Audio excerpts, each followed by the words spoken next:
এই মৃত্যু সম্মানের মৃত্যু, এই মৃত্যু ইজ্জতের মৃত্যু। দুনিয়াতে তো কত মানুষ মারা যায়, চোর ডাকাত মারা যায়, কতজন সেই সব মৃত্যুকে স্মরণ করে।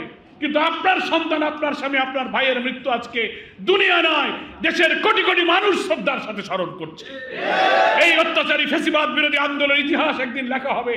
সেই ইতিহাসে আপনার সন্তান, স্বামী, ভাইয়ের নাম স্বর্ণোজ্জ্বল অক্ষরে লিখিত থাকবে। যুগ যুগ ধরে স্মরণ করবে। আপনি চলে যাবেন, আমি চলে যাব, কিন্তু আপনার স্বামী, আপনার সন্তান, আপনার পিতাকে এই জাতি স্মরণ করবে, দুনিয়া স্মরণ করবে। বলে আপনি আর কি চান? বেঁচে থাকার তো কোনো উপায় নেই, মরতেই যেতে হবে। সেই মরণই ভালো, যে মরণ মর্যাদার মরণ, সম্মানের মরণ।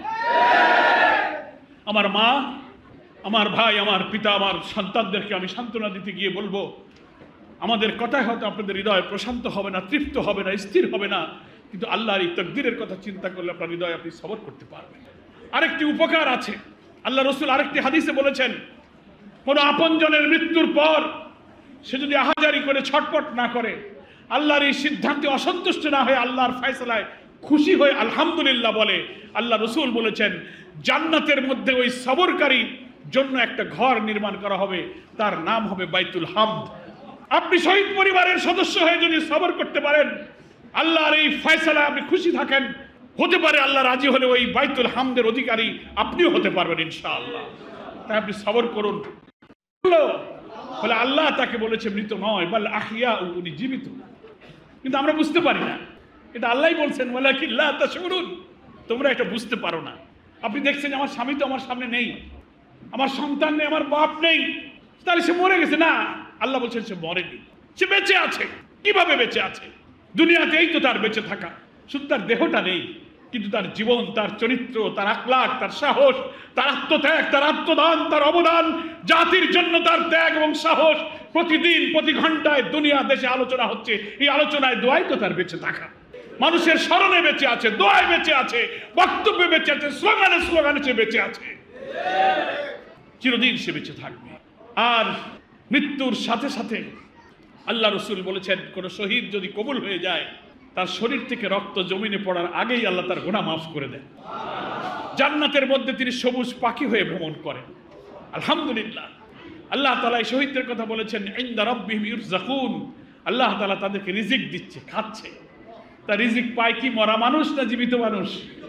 জীবিত মানুষ, মরেনি সে। ফলে আপনি সম্মানিত শহীদের পরিবারের সদস্য, দুনিয়াতেও সে সফল, আখিরাতেও সফল, নাকি বলেন? আমি আজকে শহীদ পরিবারের এই সান্ত্বনা সহানুভূতি অনুষ্ঠানে যারা এসেছেন সকলের অবগতির জন্য বলছি, এই জুলাই আগস্টের ছাত্র গণ অভ্যুত্থানে যারা জীবন দিয়েছে, আহত হয়েছে, বাংলাদেশ জামাত ইসলামের সংগ্রামে আমি, আমাদের প্রিয় নেতা, বাংলাদেশের রাজনীতিবিদদের মধ্যে সবচেয়ে আলোচিত, সবচেয়ে নন্দিত, সবচেয়ে মানবিক, অনন্য উচ্চ নেতা হচ্ছে ডাক্তার শফিকুর রহমান। তিনি আমাদেরকে নির্দেশ দিয়েছেন সকল শহীদ পরিবারের কাছে সম্মানিত করার জন্য যাওয়া, সহানুভূতি জানানো, সকল আহতদের চিকিৎসা করা। আলহামদুলিল্লাহ, তিনি নিজে সহ সব কেন্দ্রীয় নেতৃবৃন্দ, জেলায়, শাখায়, সরকারি হিসাবে আজকে দেখলাম শহীদের হিসাব পাওয়া গেছে 1581। এটা তো গোনা, আর গোনার বাইরে বহু খবর আস্তে আস্তে লাশ পাওয়া যায়। হিমঘরে আছে, পাওয়া লাশ পুড়িয়ে দিয়েছে, নিখোঁজ, এমন খবর বহু আছে। হিসাব যা পাওয়া যায় তার চেয়ে কম না, বরং আরো বেশি মৃত্যু হয়েছে।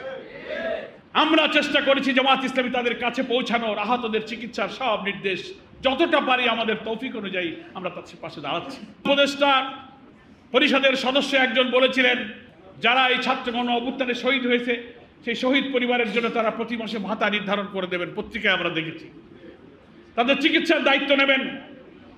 কিন্তু আমি মনে করি অন্তর্বর্তীকালীন সরকারের এই উপদেষ্টা পরিষদের প্রথম দায়িত্ব, যাদের রক্ত, যাদের আত্মত্যাগের উপরে দাঁড়িয়ে আপনারা ক্ষমতায় আসীন হয়েছেন, সেই পরিবারের পাশে আপনার প্রথম দাঁড়ানো উচিত।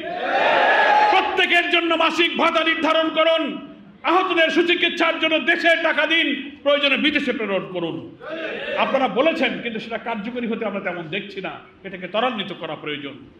আজকের এই অনুষ্ঠানে আমি দেশবাসীর কাছে বলবো, আমরা একটি অন্তর্বর্তীকালীন সরকারকে সহযোগিতা করে একটি গ্রহণযোগ্য, অংশগ্রহণমূলক, অবাধ নিরপেক্ষ নির্বাচনের জন্য অপেক্ষা করছি।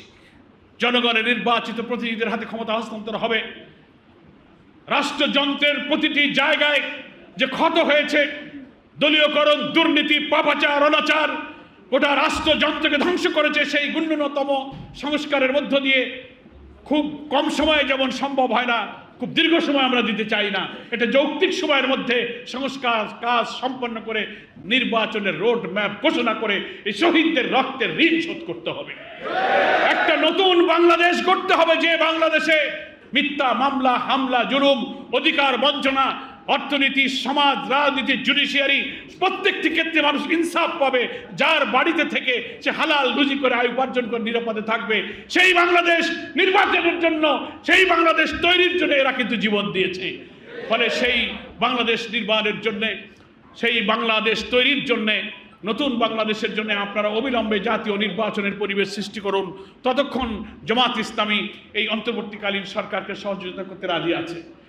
এর বিরুদ্ধে বহু চ্যালেঞ্জ সৃষ্টি করার চেষ্টা করা হচ্ছে। প্রতি বিপ্লব, জুডিশিয়াল কু, আনসার কাণ্ড, জনপ্রশাসনে অস্থিরতা সৃষ্টি করা, আওয়ামী লীগ সংখ্যালঘুদের নাম দিয়ে ধর্মনিরপেক্ষতার কথা বলে বাংলাদেশের সাম্প্রদায়িক দেশ বলে দুনিয়াকে পরিচিত করে সরকার এবং দেশকে অস্থিতিশীল করতে চায়। জামাত ইসলামী তাদের মন্দির পাহারা দিয়ে আশেপাশে থেকে আমরাও তাদের সেই চক্রান্ত রক্ষা করেছি। কি বলেন, ঠিক কিনা? সামনে শারদীয় দুর্গাপূজা আসছে, আরেকটি চক্রান্তের সময় আছে। আমরা হিন্দু ভাইদের এই পূজা, তাদের অধিকারের পাশে থেকে বিদেশি আধিপত্যবাদের চক্রান্ত এবারও আমরা ইনশাআল্লাহ রুখে দেব। আসুন, আমি আপনাদের সকলকে শুকরিয়া জানাই এবং অন্তর্বর্তীকালীন এই সরকার শহীদ পরিবারের পাশে দাঁড়াবার যে প্রতিশ্রুতি দিয়েছেন, কোনো রকম বিলম্ব না করে তাদের চিকিৎসা করুন, শহীদ পরিবারের জন্য নির্ধারিত ভাতা ধার্য করুন এবং অবিলম্বে অবাধ নিরপেক্ষ নির্বাচনের জন্য প্রয়োজনীয় সংস্কার কাজ সমাপ্ত করুন।